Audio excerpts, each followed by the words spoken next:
We're going to talk about comparing competition and auditioning. When you go on a job interview, now keep in mind this is going to be applicable to any area of your life, whether it is romantic, platonic, or business.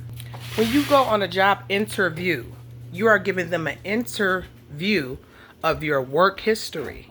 Okay, it's something called a resume and what skills that you have acquired over the years and have tried to perfect, and maybe in some areas or some people have become experts in.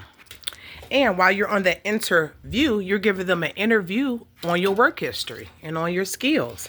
And it's up to that job, okay, or that company to see, does your work history and work skills and your skills that you have acquired, your licensure, your certifications, does it match this job? Okay, even on a personality level, that's why a lot of jobs have you even take like a personality or integrity test. When it comes to dating and friendship, it's the same thing. When you're dating, it's called gathering data, right? That's the new trendy statement that we've all came up with, which is very clever and witty, and I really appreciate whoever came up with that. So while they're gathering data on your personality, on your love language, on they see your body, they see the aesthetics, they see how you look, they like that, right? So they're trying to figure out the inner workings of you, right? Intimacy. Now, business, it is interview. In relationships and dating, it is intimacy, right? Or platonic. It's into me you see. Interview, I'm giving you an interview of my work history. Intimacy, into me you see. If anything that they see within you and they don't see, people say, I just don't see myself with you. I don't see myself here. I don't see you there. Then they are not going to choose you. Anyone that is satisfied with you, okay, with your job performance or with, your boo, your bae, your husband, your man, my man, thank you to my man, or my women, my wife, that's my boo, that's my sweet honey lover friend and all of that. Anybody that is satisfied with you is not going to continuously keep having you audition, comparing, and competing. Let it sink in. I know. We've been kind of taught wrong, especially I noticed this works quite a bit with women and with some men too. I would say like beta males. They're not particularly alpha males. Where like every night I got to fight for my love. I got to show. Now, does that mean that you slack on your job performance? Absolutely not. Does that mean that you let yourself go and, don't do the things you used to do when you first got your man? Absolutely not. You want to keep up yourself. You want to stay diligent and consistent. But if by you staying diligent and consistent and you're trying to better yourself, whether in the relationship, you're trying to build with the man and business wise, you're trying to be a better friend, you're trying to be a better lover, you know what I'm saying? You're trying to learn more about his love language, you're trying to meet him where he at and surpass that, and they still make you feel like you have to audition, you have to compete, you have to compare yourself. That is not your man. Likewise, if you are at work and you are showing up, you're diligent, you're punctual, you're professional, and nobody's perfect, right, in either realms, but you're trying your best and you're trying to learn, and they're making it seem like you just should be lucky you here, and they keep auditioning, or maybe I get somebody else to fill this job, and listen, they don't appreciate you, and anything that doesn't appreciate you depreciates you. It's going to make you unmotivated, okay? So some people get stuck because they stay unmotivated in the realm of business or in their workplace, or they get unmotivated in the realm of their relationships or when it comes to matters of the heart.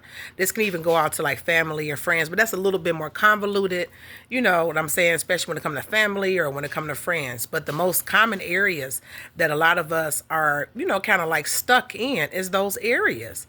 If someone or something or some company or some group or some organization or some, job you go to or some bae or boo that you have, if they do not appreciate you, it's going to demotivate you. You're going to be depreciated. If they do not respect you, they're going to eventually, either by compliance of them acting like you have to compete and compare and you say everything and auditioning, they are disrespecting you. Now you feel disrespected, even though some of you may not say anything. You might be a nice girl or a nice guy. I'm not a simp. I'm a nice guy. Well, you being that nice girl or nice guy, you're going to start building up resentment because feelings don't lie. You can start feeling some things. Not saying that your feelings, can't lie. The majority of the time they don't. When you're being disrespected or, depending on how blatantly disrespectful they are, they will honestly show you that or tell you that, comparing you to someone else or trying to make it seem like you have to compete or you have to audition for a spot. Listen, If we were to go to a casting director right now, and after I did my good job, you did your good job, they're going to say who's right for the part, and they're going to choose you. Now, you might have an understudy just in case something happened to you. But we talk about in a metaphorical sense, they're going to choose you because you're right for the part. If someone still, or some place or something still has you competing, and you are obsessively comparing yourself to whoever comes in that vicinity who you think have similar traits as you, similar skills, similar persona, or maybe completely different, or they have you auditioning, that is not your place and that is not your person.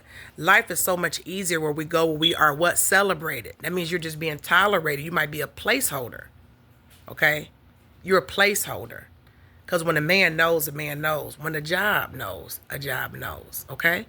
That doesn't mean don't be consistent and diligent. It doesn't mean don't improve yourself. It doesn't mean don't take correction and you're perfect. It just means they're not going to have you competing, comparing yourself, and auditioning. It's a hamster wheel that a lot of us have been on, and I've been there in my 20s. But once you get older, because I'm 40 and fabulous now, you should really start asking yourself, for the second half of my life, God willing, do I really want to keep competing and comparing and auditioning, or do I want to go where I am celebrated? Go where people and a man or a woman is satisfied with me, right? Where they will communicate their dissatisfaction on my work performance or on my bullshit, and we can get it together and work together. All right?